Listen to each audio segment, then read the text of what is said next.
26 जनवरी को हुई हिंसा में ग्रेटा थनबर्ग द्वारा 4 फरवरी को किए गए ट्वीट में एक टूल किट शेयर किया गया था। इस टूल किट की जांच में 21 साल की क्लाइमेट एक्टिविस्ट दिशा रवि को बेंगलुरु से गिरफ्तार कर लिया गया है। दिल्ली पुलिस का कहना है कि दिशा ने ही इस टूल किट को एडिट करके ग्रेटा को शेयर किया था। खालिस्तान समर्थक समूह पोएटिक जस्टिस फाउंडेशन की मदद से भारत में दंगा भड़काने के लिए इस टूल किट का इस्तेमाल किया गया था। इस टूल किट के जरिए किसान आंदोलन को एक भयानक रूप देने और भारत की छवि को खराब करने की गहरी साजिश रची गई थी। दिशा बेंगलुरु की रहने वाली हैं। माउंट कार्मेल कॉलेज बेंगलुरु से वह बीबीए कर चुकी हैं और वह फ्राइडेज फॉर फ्यूचर इंडिया नामक संगठन की संस्थापक सदस्य भी हैं।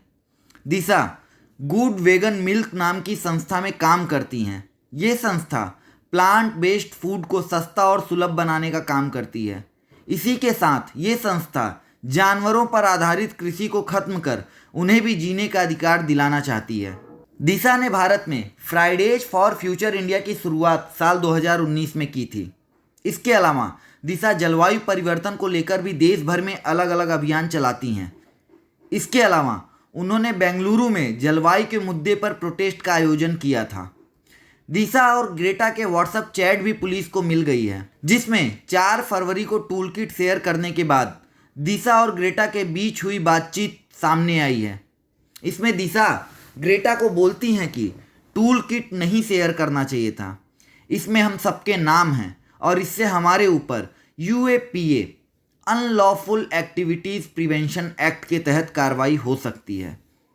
अब मैं उन तथाकथित बुद्धिजीवियों और राजनेताओं से पूछना चाहता हूँ कि जिस दिशा को वो मासूम और बेचारी बोल रहे हैं, उसे इतना पता है कि इस टूल किट के शेयर हो जाने के बाद उसके ऊपर UAPA के तहत कार्रवाई हो सकती है।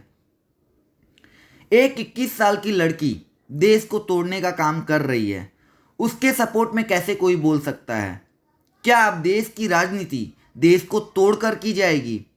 देश में दंगे फैलाना, किसानों को भड़काना, एक ऐसी संस्था जिसे गवर्नमेंट ने बैन करके रखा हुआ है, उसकी मदद करना एक मासूम और बेचारी लड़की का तो काम नहीं हो सकता।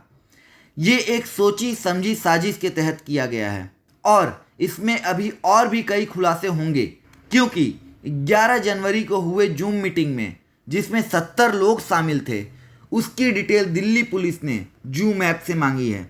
26 जनवरी की हिंसा को लेकर अभी कई और बड़े खुलासे होने बाकी हैं।